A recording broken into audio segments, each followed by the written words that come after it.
नमस्कार, मैं आपके साथ अंजना और आप देख रहे हैं global India times news.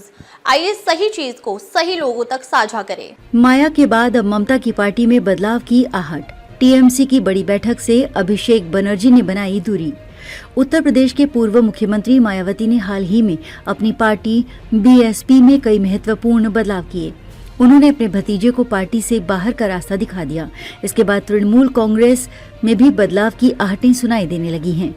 TMC के राष्ट्रीय महासचिव अभिषेक बनर्जी के गुरुवार को पार्टी मुख्यालय में हुई वोटर लिस्ट जांच की महत्वपूर्ण बैठक से गायब रहने के बाद नई अटकलें तेज हो गई हैं। पश्चिम बंगाल के मुख्यमंत्री ममता बनर्जी द्वारा पिछले हफ्ते गठित की गई उच्च स्तरीय समिति की ये पहली बैठक थी। टीएमसी की बैठक में सब्रता बख्शी के साथ दूसरे स्थान पर होने के बावजूद अभिषेक बनर्जी बैठक में शामिल नहीं हुए।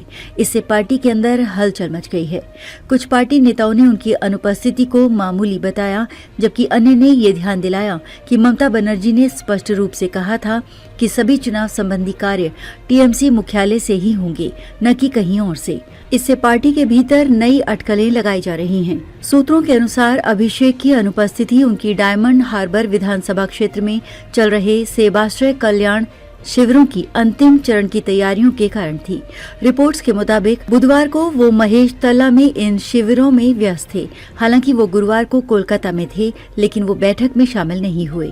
अगले सप्ताह 15 मार्च को डायमंड हार्बर की राज्य समिति के सदस्य, जिला अध्यक्ष और संगठनात्मक प्रमुखों के लिए एक वर्चुअल बैठक निर्धारित की गई है, जिससे कुछ सदस्य उनके व्यक्तिगत रूप से उपस्थित न होने का कारण मान रहे हैं। टीएमसी के भीतर बदलाव की संभावना। गुरुवार की बैठक में टीएमसी नेताओं ने विभिन्न जिलों में वोटर लिस्ट की जांच का जिम्मा सौंपा। सब्रता बख्शी को दक्षिण कोलकाता का जिम्मा सौंपा गया, जबकि अभिषेक को दक्षिणी 24 परगना की जिम्मेदारी दी गई।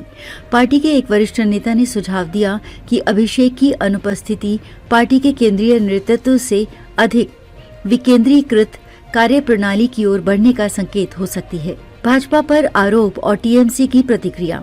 ये बैठक भाजपा पर चुनावी लिस्ट में गड़बड़ियों का आरोप लगाने के टीएमसी के व्यापक प्रयास का हिस्सा थी। इससे पहले टीएमसी नेताओं ने जिला कार्यकर्ताओं से मिलकर डोर टू डोर जांच के परिणामों पर चर्चा की थी और भाजपा पर फर्जी वोटरों को लिस्ट में जोड़ने का आरोप लगाया था। पिछले हफ्ते ममता बनर्जी ने आरोप लगाया था कि भाजपा ने बाहरी लोगों को वोटरों को लिस्ट में जोड़ा है। इस कार्य में चुनाव आयोग की कथित मदद ली गई है। उन्होंने कहा कि ऐसे ही तरीके हरियाणा, महाराष्ट्र और दिल्ली के पीछे चुनाव में भी अपनाए गए थे। इस संदर्भ में टीएमसी प्रतिनिधिमंडल ने बख्शी के नेतृत्व में राज्य के मुख्य चुनाव अधिकारी से मुलाकात की थी। वोटर कार्ड के लिए एक यूनिक आईडी के प्रस्ताव का समर्थन किया था, ताकि धोखाधड़ी और पुनः प्रस्तुति को रोका जा सके। टीएमसी नेताओं ने साफ चुनावी लिस्ट की आवश्यकता पर जोर दिया। फिरहाद हकीम ने कहा, भाजपा बंगाल के चुनावों को मजाक बनाने की कोशिश कर रही है। जैसे आधार कार्ड और पासपोर्ट के लिए यूनिक आईडी होती है, वैसे ही वोटर कार्ड के लिए भी होनी चाहिए। चुनाव आयोग ने ये स्पष्ट किया है कि वोटर लिस्ट अपडेट प्रक्रिया पारदर्शी है और इसमें राजनीतिक दलों द्वारा नियुक्त बूथ लेवल अधिकारियों की भूमिका होती है। हालांकि टीएमसी और अन्य विपक्षी दल अधिक कड़ी जांच की मांग कर रहे हैं, जिसमें ऑनलाइन जोड़े गए नामों की फिजिकल जांच भी शामिल हो। अब तक के लिए बस इतना ही। फिर मिलते हैं एक ऐसी ही बड़ी खबर के साथ। तब तक के लिए नमस्कार और देखते रहिए ग्लोबल इंडिया टाइम्स न्यूज। अगर आपको वीडियो पसंद आया हो तो लाइक करें व शेयर करें। ऐसे लेटेस्ट अपडेट पाने के लिए बेल आइकन प्रेस करना ना भूलें। अगर आप हमें फेसबुक या फिर इंस्टा के माध्यम से देख रहे हैं तो हमारे पेज को फॉलो जरूर करें। धन्यवाद।